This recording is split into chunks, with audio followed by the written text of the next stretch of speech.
The afternoon sun hung low over the quiet town of Willow Creek, casting long, jagged shadows across streets that rarely saw more than a stray dog or a passing car.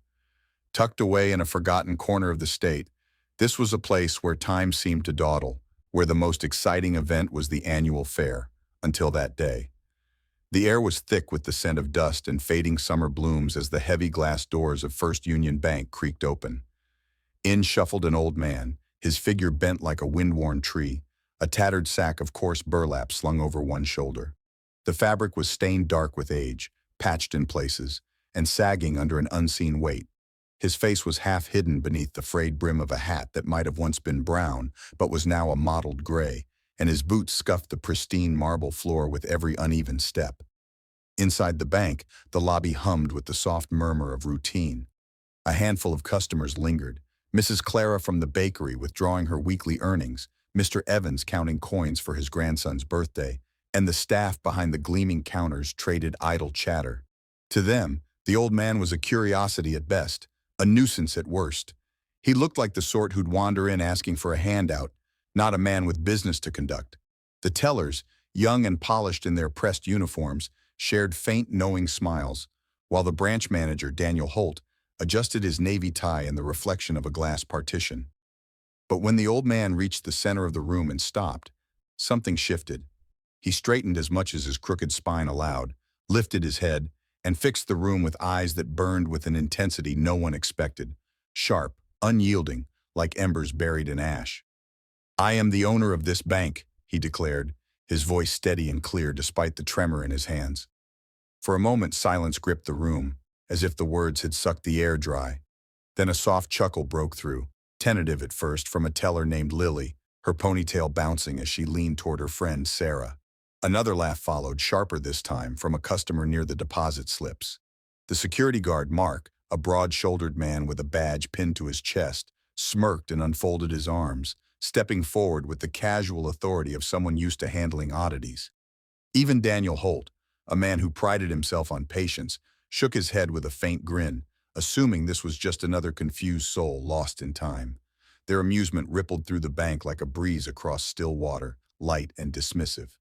"Sir," Mark said, his voice deep and edged with a hint of pity, "I think you're confused. Maybe you should sit down while we call someone to help you." He gestured toward a chair near the entrance, his tone firm but not unkind. The old man didn't flinch. Instead, he shifted the sack on his shoulder, his gnarled fingers tightening around its frayed edge, and let it drop to the floor. The thud echoed off the marble, a heavy, deliberate sound that cut through the laughter like a blade. Heads turned, smiles faltered. "I'm not confused," he said, his voice rising with a quiet strength that belied his frail frame. "This bank belongs to me." Daniel Holt stepped forward, smoothing his suit jacket as he approached. At 45, he'd seen his share of irate customers, farmers upset over loan denials, widows haggling over fees. But this was something else entirely. "Sir," he began, offering a patient smile, the kind he'd perfected over years of diffusing tension. "With all due respect, I don't think that's possible. Do you have an account here?" His tone was gentle, almost coaxing, as if speaking to a child or a man too far gone to know better. The old man tilted his head, his weathered face a map of creases and shadows, unreadable yet piercing. "Account?" he said, the word curling with faint disdain. "Son, I built this bank." A weak, uncertain laugh sputtered from the crowd, more nervous than amused now. Mark edged closer, his hand resting near the holster on his belt, his smirk replaced by a flicker of unease. "All right, sir," he said, his voice tighter. "I think it's time you tell us what's in the sack." The room leaned in, curiosity warring with skepticism. The old man finally smiled, not a warm smile, but a slow, careful one, heavy with memory and a trace of something darker. He bent down, his joints creaking audibly, and wrapped his fingers around the burlap. When he pulled it open, the bank changed. The laughter died instantly, replaced by a hush that pressed against the walls. What they'd expected, a pile of rags, a few tarnished coins, the delusions of a broken mind, didn't come. Instead, bundles of faded banknotes tumbled onto the marble, thick stacks wrapped in brittle paper bands stamped with First Union Bank's original logo, a design abandoned over 50 years ago. Dust rose in faint clouds as the bills settled, their edges curling with age. Then came a ledger, its leather cover cracked and peeling, the pages yellowed but whole, spilling from the sack like a relic from a forgotten era.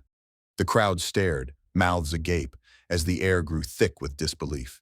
Daniel blinked, his confident demeanor crumbling. He stepped closer, peering at the notes, their faded ink still legible beneath decades of wear. "What? What is this?" he stammered, his voice barely above a whisper. The old man nodded, a slow, deliberate motion as if he'd rehearsed this moment for years. "Proof," he said simply. "Proof that I built this bank, that I owned it before your father was even born." Mark frowned, rooted to the spot. He wasn't a banker, but even he could sense the authenticity in those bills, the weight of history they carried. Daniel swallowed hard, his mind racing to catch up. "That's impossible," he said, though doubt crept into his tone. "Even if you had money from back then, it doesn't mean you kept—" "The ledger," the old man interrupted, his voice cutting through like a whip. "My name's in there." Daniel hesitated, then crouched, his polished shoes squeaking against the floor. He lifted the book with trembling hands, its leather cool and brittle against his skin. He flipped through the pages, records of transactions, dates, signatures, until his fingers froze, his eyes widened, darting to the old man. "Elias Grayson," he whispered, the name tasting like ash on his tongue. The old man nodded again. "That's me." A gasp escaped Mrs. Clara by the counter, her hand flying to her chest. Mr. Evans muttered something incoherent, stepping back as if the name carried a curse. Elias Grayson wasn't just a name. It was Asterisk, the asterisk name, etched into the bank's origin story, the founder who'd vanished decades ago, presumed dead in the haze of time. Daniel shook his head, clutching the ledger tighter. "That can't be you.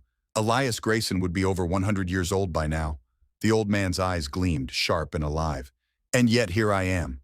The bank fell into a suffocating silence, the kind that presses down like fog on a winter morning. No one laughed anymore. The weight of his words, his presence settled over them, undeniable and immense. Daniel flipped through the ledger again, his breath shallow, each page a hammer blow to his certainty. "This ledger is over 60 years old," he murmured almost to himself. "This ledger is by—" "Older than that, son," Elias Grayson cut in, straightening as much as his frame allowed. "I started this bank in 1948 with my own two hands, and I ran it until the day they took it from me." His voice carried a quiet fury now, a storm brewing beneath the calm. Daniel's head snapped up, his brow furrowing. "Took it?" Grayson's fingers tightened around the sack's edge, knuckles whitening. "They stole it, betrayed me, erased me." His gaze swept the room, the glittering chandelier, the sleek counters, the marble floor polished to a mirror sheen. "They built this on my bones." Mark cleared his throat, shifting uncomfortably. "All right, this is getting a little wild," he muttered, glancing at Daniel. "Boss, you want to call the cops?" Daniel didn't answer. His eyes were locked on the ledger, the dates, the signatures, the official seals that matched the frame certify. Certificates on the wall behind him, relics of the bank's proud history. Elias Grayson wasn't a myth or a footnote. He was real, flesh and blood standing before them. "That's not necessary," Daniel said at last, his voice slow and measured. He turned to the old man. "Mr. Grayson, if that's really you, what happened? Why did you disappear?" Grayson exhaled sharply, his lips pressing into a thin line as if holding back a tide of rage. "I was betrayed," he said again, each word a stone dropped into still water. "By my own business partner, Henry Tate. We built this bank together. He was supposed to be my friend, but greed does strange things to a man. One day he had the papers changed, convinced the board I was unfit to run things, and just like that, I was out. My name was erased, my life ruined." His voice trembled slightly, not with weakness, but with the weight of decades spent carrying that wound. A murmur rippled through the crowd, soft and uneasy. "But that was decades ago," Sarah whispered from behind the counter, her eyes wide. Grayson nodded, his stare unwavering. "I fought to get it back for years. I fought, but doors kept closing, and people kept looking the other way. Then one day I vanished, because that's what they wanted, wasn't it? For me to disappear." His words hung in the air, heavy and accusing, a challenge no one dared meet. Daniel swallowed hard, his throat dry. "And now you're back." Grayson nodded once more, a single resolute motion. "Yes, I'm back." His fingers gripped the sack tighter, the burlap creaking under the strain. "And I'm here to take back what's mine." A chill swept through the room, prickling the skin of everyone present. Mark shifted, his hand twitching toward his holster. "All right, sir. I'm going to have to ask you." Grayson reached into the sack again. Gasps erupted. Mrs. Clara stumbled back. Mr. Evans clutched his hat, and Mark's hand flew to his weapon. But when Grayson pulled his hand free, it wasn't a gun or a bomb he held. It was a stack of papers, yellowed and brittle, stamped and signed with the unmistakable marks of legality. Daniel stepped forward, hesitating only a moment before taking them from Grayson's outstretched hand. His eyes scanned the text, line by line, and his face tightened with each passing word. Then he stopped, his hands trembling faintly. "Oh my God," he whispered. "What is it?" Mark demanded, still tense, his eyes darting between the papers and the old man. "What is it?" Daniel lifted his gaze to meet Grayson's, his voice barely audible. "These documents, they show that you never sold the bank." Grayson gave a small, satisfied nod, the faintest hint of triumph in his eyes. "That's right." Daniel shook his head, disbelief warring with the evidence in his hands. "If these are real, then—" He glanced over his shoulder at the framed certificates on the wall, bearing the name Reed and Sons, the family that had controlled First Union Bank for generations. "Then this bank was stolen from you." The crowd's murmurs grew louder, a rising tide of shock and realization. Grayson took a deep breath, his chest rising and falling with the weight of a lifetime's fight. "I spent my whole life fighting to prove it, and now here I am." The air in the bank thickened, the moment swelling into something vast and unshakable. If the papers were authentic, and they bore every mark of truth, then Elias Grayson held a legal claim to the very building they stood in, a claim that upended everything. The people who'd laughed at him minutes ago now stared in stunned silence, guilt creeping into their faces as the truth sank in. This wasn't a joke or a madman's rant. It was a reckoning. Daniel's hands shook as he turned the pages of the documents, each signature and stamp a nail in the coffin of the bank's fabricated history. His heart pounded, a drumbeat of dread and awe. Grayson stood perfectly still, his presence towering despite his frail body. He'd walked in as a punchline, a dusty relic dismissed as a wanderer lost in time. But now he was a force, an avenging spirit, the ghost of a buried truth rising from the gleaming floors and soaring ceilings. Every chandelier crystal, every polished desk, every inch of marble rested on stolen dreams, a monument to betrayal, and the man they'd cast aside had returned to claim it. Outside, Willow Creek carried on oblivious.